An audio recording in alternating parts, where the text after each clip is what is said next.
तो सही है कि गलत है? अरे बोलो, जम के बोलो जरा, सही है। दान करने के लिए दान पेटी होती है, हर हर महादेव। कपड़ा रखने के लिए कपड़ा पेटी होती है,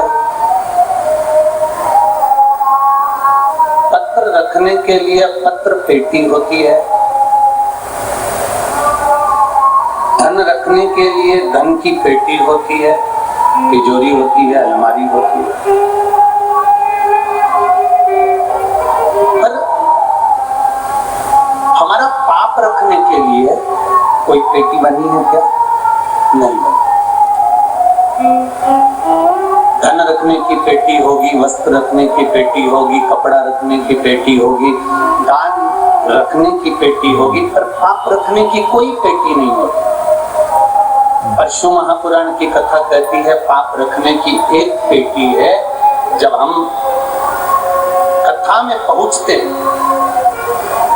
जब हम सत्संग में पहुंचते हैं, जब हम कहीं मंदिर में पहुंचते हैं, तो हमारा जो पाप है वो मंदिर में ही, सत्संग में ही, भजन में ही, कथा में ही छूट जाता है और हमारे भीतर पुण्य प्रकट होकर हम अपने घर की ओर चले। पुण्य प्रकट